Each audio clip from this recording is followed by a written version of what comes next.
Hi, everybody.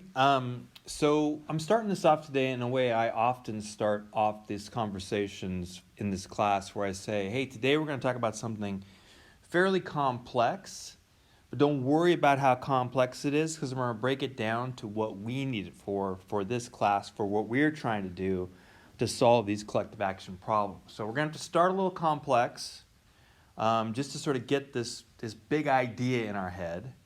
And then we can start to go from there. So if you're not getting it right off the bat, hang with, and I think that you will find that it becomes easier as we move through it because the concept itself is so weird.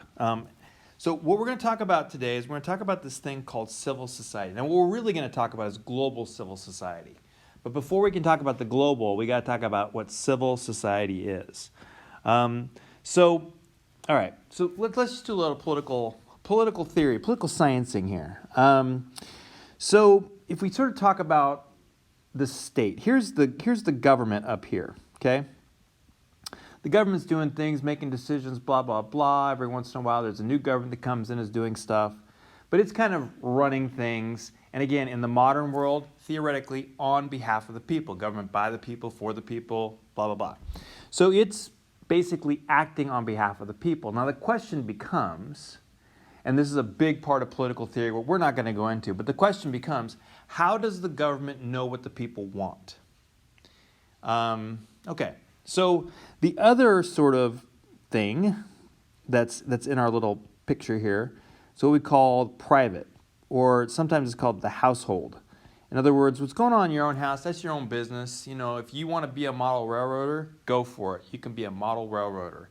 If you want to, you know, work out 24 hours a day, fantastic. That's your business. That's all you. You do you in your corner. That has nothing to do with the rest of us. So there's these two elements here. And the question becomes, how does this up here know what all of these are thinking so it can act on their behalf? And that in-between thing is what we call civil society. You can already understand why it's going to be a very complex topic, and we're not going to make it complex, but it's going to be this pretty difficult to describe thing in between government and private households. So it's the space between the state, public, and the family, private. And the main thing that it's doing here is it's helping the government know what the people are thinking and helping the people know what the government is doing. It's almost like a communication thing, but it's also, to a certain extent, developing the ideas that the people think. So let me just give you the history really fast. You will never need to know this, but I do want to sort of lay it out for you because it is going to become important a little bit later on in terms of a parallel of what we'll talk about. But historically, it involves this very specific type of participation, and that is the minimization of violence in a society. So if we go way back to the Middle Ages, right? If somebody kills my dad, then it's my responsibility as the son to go get vengeance. This is sort of that old sort of private force. That's how things were done. Vengeance, feuds, vendettas. And so society was essentially private individuals basically getting their own justice and that sort of stuff. The new system that comes along in the early modern period, so just fast forwarding a little bit, the state has monopoly on the use of violence. What citizens have voice in the laws and how the state uses force. So now I no longer have to use violence because I have a say in how the state uses violence.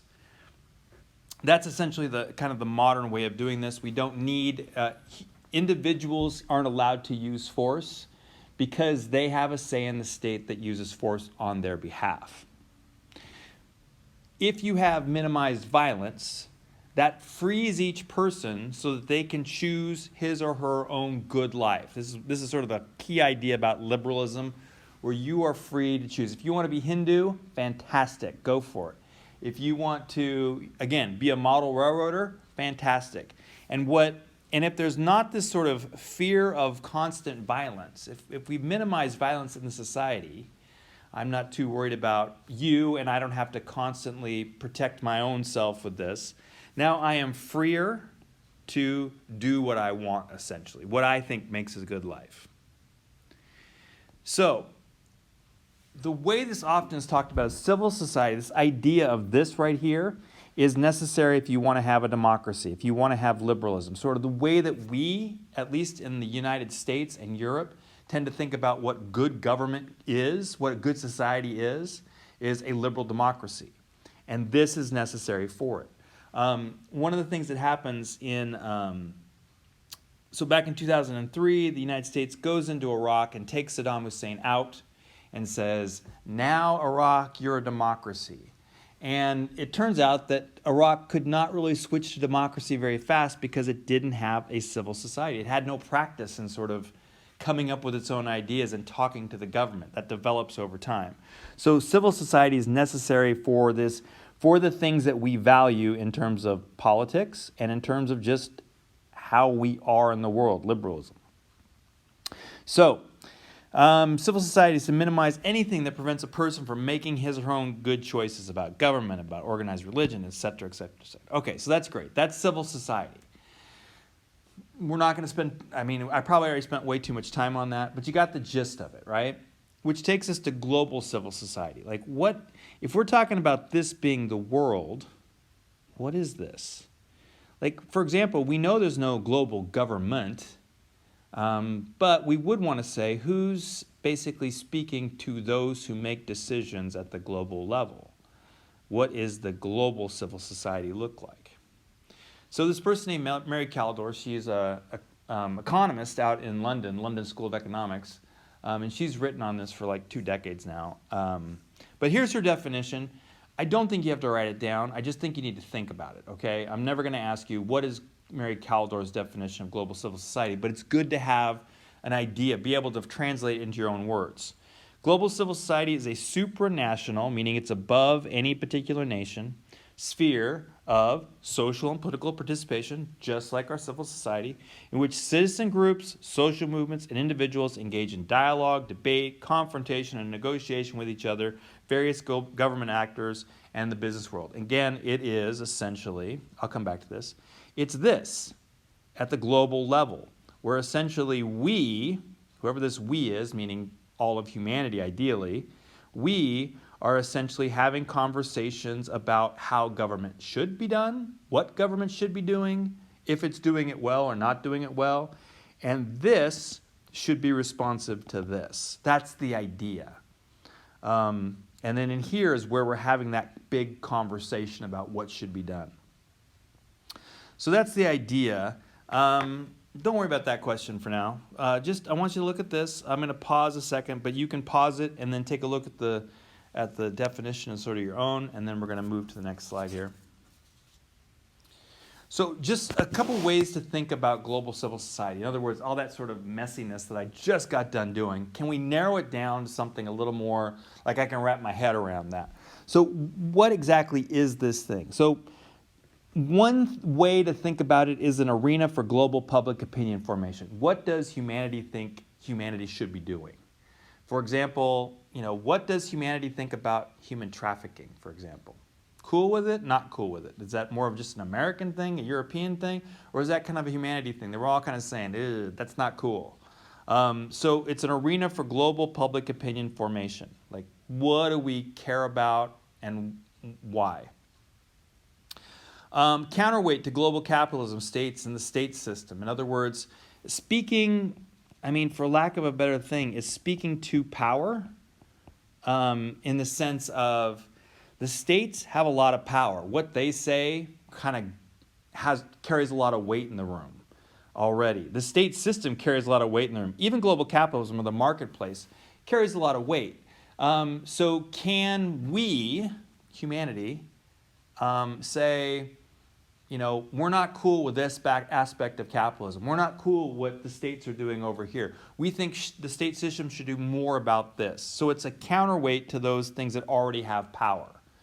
Another way to think about this is an infrastructure for spreading democracy, freedoms, liberalism, and human rights. It really is based on this liberal political theory.